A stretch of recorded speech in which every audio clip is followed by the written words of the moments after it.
မင်္ဂလာပါခင်ဗျာကျွန်တော်ဒီနေ့တင်ပေးမှာတော့ကျွန်တော် TikTok ဘုံပေါ့ခင်ဗျာကျွန်တော် monetization ဘယ်လိုရှောက်ရမလဲပေါ့ခင်ဗျာပြီးတော့ကျွန်တော်တို့ monetization အောင်ပြီးတဲ့အခါမှာပေါ့ခင်ဗျာကျွန်တော်တို့ ID ပါရဖန်းကိုဘယ်လိုလုပ်ရမလဲဆိုတာလေးကိုကျွန်တော်ပြန်လည်မျှဝေပေးမှာဖြစ်ပါတယ်ခင်ဗျာ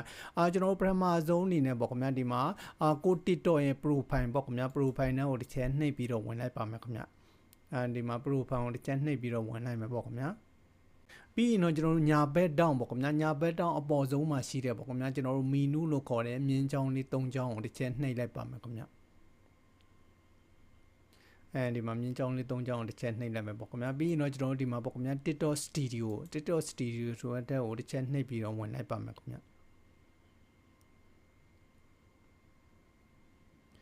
အဲ့မှာကျွန်တော်ဒီဘက်ကိုရောက်သွားပြီဆိုရင်တော့ကျွန်တော်တို့ creator reward ပေါ့ခင်ဗျာကျွန်တော်တို့ creator reward program ဆိုတာတဲ့ကိုတစ်ချက်နှိပ်ပြီးတော့ဝင်လိုက်ပါမယ်ခင်ဗျာအဲ့ဒီမှာကျွန်တော်တို့ creator reward ပေါ့ခင်ဗျာ program တော့တစ်ချက်နှိပ်ပြီးတော့ဝင်လိုက်ရင်တတ်မှတ်ချတဲ့ပေါ့ခင်ဗျာတတ်မှတ်ချက်တွေပြည့်မီရင်ပေါ့ခင်ဗျာအခုလိုလေးပေါ်လာမှာဖြစ်ပါတယ်ခင်ဗျာသူ့ရဲ့တတ်မှတ်ချက်တွေကကျွန်တော်တို့၃ခုရှိတယ်ပေါ့ခင်ဗျာကျွန်တော်တို့ဒီမှာအသက်အနည်းဆုံးပေါ့ခင်ဗျာအသက်16နှစ်ရှိရမယ်ကိုကအသက်16နှစ်နဲ့18နှစ်အထက်ဖြစ်ရမယ်ပေါ့ခင်ဗျာပြီးတော့ကျွန်တော်တို့ဒီမှာTikTok ကိုရဲ့ TikTok က follower 1000ရှိရမယ်ပေါ့ခင်ဗျာကျွန်တော်တို့ view 1000ရှိရမယ်ပေါ့ခင်ဗျာ view 1000ကတော့နောက်ဆုံးရက်30အတွင်းမှာview 1000ရှိရမယ်ပေါ့ခင်ဗျာအဲ့ဒီ3ချက်နဲ့ကိုက်ရင်ကိုယ့်ရဲ့ TikTok က monetization ရှောက်လို့ရပါပြီခင်ဗျာကျွန်တော်တို့ဒီ join ဆိုတဲ့ click ကလေးကိုနှိပ်ပြီးတော့ကျွန်တော်တို့ကmonetization ရှောက်လို့ရပြီပေါ့ခင်ဗျာသူတတ်မှတ်ထားတဲ့3ချက်နဲ့ပြည့်မီဒီ join click ကလေးကိုနှိပ်ပြီးတော့ monetization ရှောက်လို့ရပါပြီခင်ဗျာဆိုရင်တော့ကျွန်တော်တို့ကဒီမှာပေါ့ခင်ဗျာကျွန်တော်တို့ monetization ရှောက်တာကိုသူကနေလက်ခံလိုက်ပေါ့ခင်ဗျာဒါပေမဲ့သူ approve ဖြစ်မဖြစ်ကိုသူရေးထားတယ်ပေါ့ခင်ဗျာ3ရက်အတွင်းကိုသူကပြန်ပြီးတော့အကြောင်းပြန်မှာဖြစ်ပါတယ်ခင်ဗျာကျွန်တော်တို့ရဲ့ email ကိုပဲဖြစ်ဖြစ်ဒါမှမဟုတ် TikTok ရဲ့ဒီမှာပေါ့ခင်ဗျာ TikTok ရဲ့ဘောက်မှာပဲဖြစ်ဖြစ်သူ notice ကလေးပြလာမှာဖြစ်ပါတယ်ခင်ဗျာဒါပေမဲ့ကျွန်တော်အခုရှောင်ပေးတဲ့ account လေးကတော့ကျွန်တော်တို့အဲ့လောက်မကြာလိုက်ဘူးပေါ့ခင်ဗျာကျွန်တော်တို့15မိနစ်အတွင်းသူက approve ဖြစ်သွားတာဖြစ်ပါတယ်ခင်ဗျာဒီကောင်လေးကတော့ကျွန်တော်15မိနစ်အတွင်းမှာ approve ဖြစ်သွားတယ်ပေါ့ခင်ဗျာကျွန်တော်လေး15မိနစ်အတွင်းမှာအခုတို့လေး approve ဖြစ်သွားပါဖြစ်ပါတယ်ခင်ဗျာကျွန်တော်15မိနစ်ကြာလို့ပြန်ဝင်ကြည့်လိုက်တဲ့အချိန်မှာTikTok ကနေပြီးတော့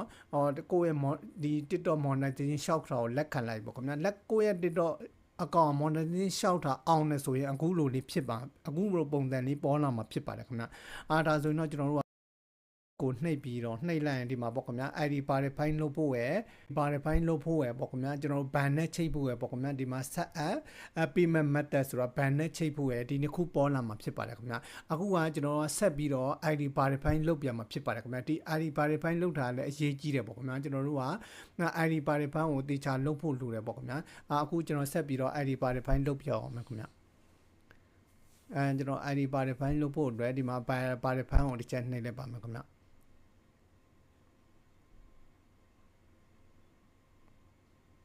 ဒီမှာ ID verify လုပ်တာတော့ကျွန်တော်တို့ဒီမှာ၄မျိုးနဲ့ကိုကြိုက်တက်တဲ့၄မျိုးနဲ့ကျွန်တော်တို့ဒီမှာ ID verify လုပ်လို့ရတယ်ပေါ့ခင်ဗျာကျွန်တော်တို့အတွက်ပို့ပြီးတော့အဆင်ပြေတာကတော့ဒီမှာ ID card ပေါ့ခင်ဗျာ ID card ရဲ့ driver license ရဲ့ပေါ့ခင်ဗျာဒီမှာ passport ရဲ့ဆိုပြီးတော့ကျွန်တော်တို့ဒီ၃ခုကပို့ပြီးတော့အဆင်ပြေမယ်လို့ထင်တယ်ပေါ့ခင်ဗျာဒီ၃ခုနဲ့ကျွန်တော်တို့ကြိုက်နှစ်သက်တာနဲ့ကျွန်တော်တို့ ID verify လုပ်လို့ရပါတယ်ခင်ဗျာ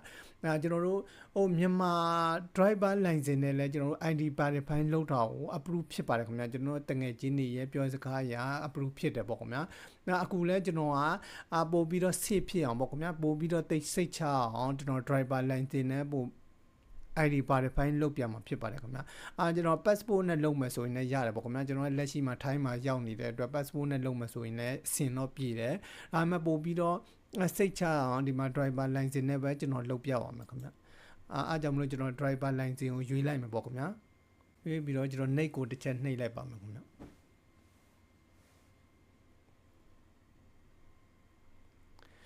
ဒီမှာကျွန်တော်တို့ကdriver license ကိုကျွန်တော်တို့ကဒီမှာရိုက်ပြဖို့ဒီမှာအချက်လက်တွေပြောပြရပါခင်ဗျာကျွန်တော်တို့ driver license ကိုကျွန်တော်တို့ရိုက်ပြီးတော့တင်တဲ့အခါမှာကျွန်တော်တို့ရဲ့ပုံကဒီလို ပြက်ပြီးတော့တချမ်းပြက်တွေမဖြစ်ရဘူးပေါ့ခင်ဗျာပြီးတော့ကျွန်တော်တို့ဝိုးတဝါပုံတွေမဖြစ်ရဘူးကျွန်တော်တို့အတန်ပကြအလင်းတန်းဖြတ်သွားတဲ့ပုံတွေဆိုလည်းမရဘူးပေါ့ခင်ဗျာကျွန်တော်တို့ရှင်းရှင်းလင်းလင်းရိုက်ပြီးတော့တင်ဖို့လိုတယ်ပြီးတော့ driver line စဉ်ကိုကျွန်တော်တို့ကရှေ့ဘက်အချမ်းရောနောက်ဘက်အချမ်းရောနှစ်ဖက်သလုံးကိုရိုက်ပြီးတော့တင်ပေးရမှာဖြစ်ပါတယ်ခင်ဗျာပထမဆုံးအနေနဲ့ကတော့ရှေ့ဘက်အချမ်းကိုတင်ပေးရမှာပေါ့ခင်ဗျာဒါကြောင့်မလို့ကျွန်တော်တင်ဖို့အတွက်ပေါ့ခင်ဗျာဒီမှာအမှန်ချက်ကလေးကိုနှိပ်ပြီးတော့နှိပ်ကိုတစ်ချက်နှိပ်လိုက်ပါမှာခင်ဗျာ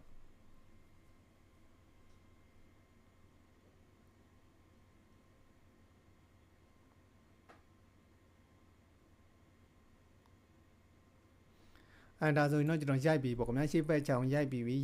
ကျွန်တော်တို့ကရှင်းလင်းနေကိုယ့်ရဲ့ပုံကရှင်းလင်းနေတေးကြရဆိုရင်တော့ confirm ကိုနှိပ်ရမယ်ပေါ့ခင်ဗျာကိုယ့်ရဲ့ပုံကရိုက်လိုက်တာမှမှုန်သွားတယ်ဆိုရင်တော့အိုးတဝါဖြစ်သွားတယ်ဆိုရင်တော့ဒီမှာ retake ပို့ကိုနှိပ်ပြီးတော့ထပ်ပြီးတော့ရိုက်လို့ရတယ်ပေါ့ခင်ဗျာနောက်တစ်ချိန်ကျွန်တော်ကအခုပုံရှင်းလင်းတာဖြစ်တဲ့အတွက် confirm ကိုတစ်ချက်နှိပ်လိုက်ပါမယ်ခင်ဗျာကျွန်တော် confirm ကိုနှိပ်လိုက်ပြီပေါ့ခင်ဗျာအခုဆိုရင်တော့ကျွန်တော်နောက်ဘက်ချောင်ကိုရိုက်ပြီးရမှာဖြစ်ပါတယ်ခင်ဗျာ driver line ရဲ့နောက်ဘက်ချောင်ကိုရိုက်ပြီးလိုက်မယ်ပေါ့ခင်ဗျာကျွန်တော်ရိုက်ပြီးလိုက်ပါမယ်ခင်ဗျရိုက်ပြီးတော့ဒီမှာ confirm and unlock ဆိုတာလေးကိုတစ်ချက်နှိပ်ပြီးတော့ကျွန်တော်တင်လိုက်မယ်ပေါ့ခင်ဗျာ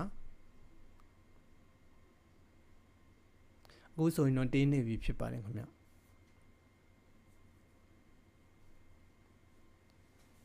ဒါဆိုရင်တော့သူက checking လုပ်နေပြီပေါ့ခင်ဗျာကျွန်တော်တို့ရဲ့ IDO driver line စဉ်ကို checking လုပ်နေပြီဆိုရင်ကျွန်တော်တို့ကဒီမှာသူ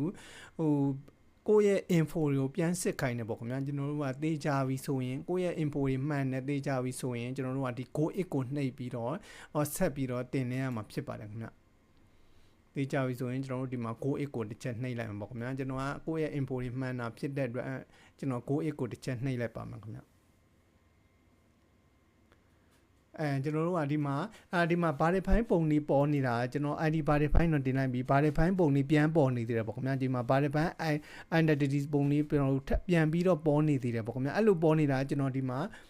back key လေးနဲ့မထွက်လဲရသေးလို့ပေါ့ခင်ဗျာကျွန်တော် back key လေးနဲ့ထွက်ပြီးတော့ပြန်ဝင်ပြအောင်မယ်ခင်ဗျာကျွန်တော် back key လေးနဲ့ထွက်ပြီးတော့ပြန်ဝင်ပြမယ်ပေါ့ခင်ဗျာဒီမှာကျွန်တော်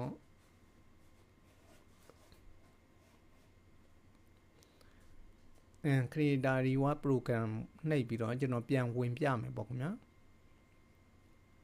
ဒါဆိုရင်တော့ဒီမှာ ID ဘာတွေဖိုင်းပျောက်တော့ပါပြီခင်ဗျာမြင်တဲ့တိုင်းမှာပဲဒါဆိုရင်တော့ကျွန်တော်တင်တဲ့ ID ဘာတွေဖိုင်းအောင်တယ်ပေါ့ခင်ဗျာသူလက်ခံတယ် approve ဖြစ်တယ်ပေါ့ခင်ဗျာအခုဆိုရင်တော့ဒီမှာban နဲ့ချိတ်ဖို့ပဲကြံတော့ရပေါ့ခင်ဗျာဒီမှာset up payment method ဆိုပြီး ban နဲ့ချိတ်ဖို့ပဲကြံတော့ပါတယ်ခင်ဗျာကျွန်တော် ban နဲ့ချိတ်ဒီကိုတော့နောက်ဗီဒီယိုလေး